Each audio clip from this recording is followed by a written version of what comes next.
underway with a Greek versus Egyptian. So far, the only win between these two cities we've seen so far is a mirror matchup from Egyptians,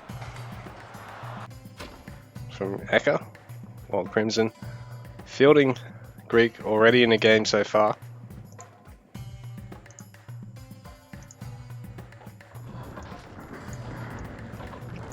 So welcome to Tiny, folks. It's fast, it's fun. It's a bit like Dominion, really. So Egyptian able to queue up the villages straight out of the town center without having to worry about aging up, because the Egyptian player can just get buildings to do so, while the Greek player having to prevent the early villager expansion because they've got to age up from the town center. But you'll often see Egyptian players actually use multiple villages to try and cram out the temples a little bit quicker, just so they can make use of that tech curve. Priestess is going to come in useful for spitting out buildings faster. So this barracks will probably be the one he gets his conditioning upgrade from. Yep, so you see the reduced research time used to get reduced infantry train time from Crimson, while EKA, having gotten conditioning really early first himself as well. Going to try get an academy, get that philosophy and a go-go discipline, Ashlar masonry, all these really good Greek techs. The Egyptian player using a priestess to try and empower this temple. He really wants to get this age 3 quickly. Is Crimson too light on production buildings though? Is EKA too light on production buildings though? Because he's getting a fairly quick armory, a fairly quick academy all these games. See the first initial push, but both players just going to do the dance, just sort of micro here. EKA taking a bit of arrow fire from the town center, but he's also really pressuring Crimson into adding too many barracks too early, if that's such a thing. Perhaps not in this matchup. Although he is perhaps going to want to leave space for the late game to get fortresses. Now that he's got age 3, he's going to get his age 4 as well, instantly using a priestess to empower that, producing more priestesses behind this. He can even get some priest techs, like increased movement speed, increased healing and range for the various priest units. Well, EKA, his own age 4, on cue. Like I said, he's already got philosophy, he's getting a go-go, he's getting Ashlar. He's going to actually field some hoplites as well, just to try and eat up any range damage from stables, the chariots that will come from there. These axe champions though, they're going to have a nice engage with the Hypaspis, who still don't actually have their champion upgrade just yet. It's kicked in just now. But even still, I do think the Axeman train... Ooh, actually, take that back. With the academy upgrades, the Greek units actually train faster from the barracks. EKA, golden age now. Crimson's a little bit slower, but he is going to get that fortress down, and he does have plenty of space to try and fit some more.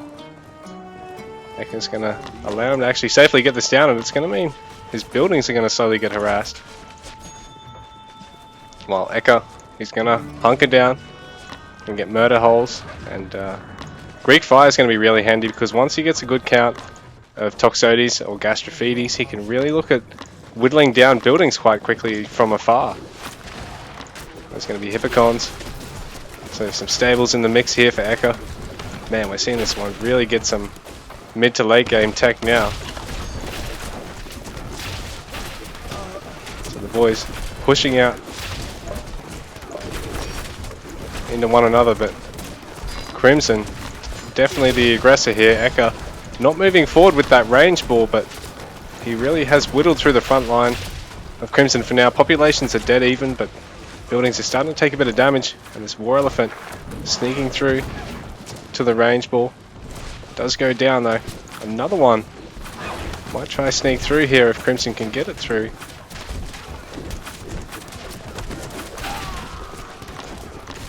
Ooh, there's a bit more of a front line here for the Greek player. EKA shooting up to a... Oh, only 10 pop advantage by now.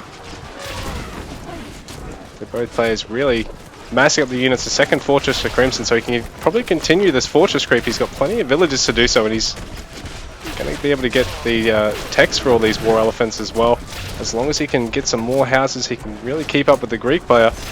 But these Toxotes and these Gastrophetes are going to start being supported by ballistas, so eventually Crimson's going to need to get heaps of priests to start even trying to fit in divine production, because after about 3 priests it's paid for itself in terms of the reduced train time versus the time spent researching it. The fortress is very handy against the range ball here, because they can actually counter-attack against this big clump of 1 and 2 pop units that are only quite thin. So plenty of them are going to be hit by the range splash. The hoplites and hippocons really advantageous for EKA, because they're going to be able to cut through these war alleys. And Crimson right now, I think he's struggling a little bit to field an army. EKA really pushing through the mid-map with ballista support. We've already seen him use a good amount of siege to really turn a game in the late game, and he's done it once again in this series, getting a fortress of his own as he clears one of Crimson's. Crimson does not want to go home, but GG. EKA wins the series 4-2. Crazy stuff, guys. Unbelievable series.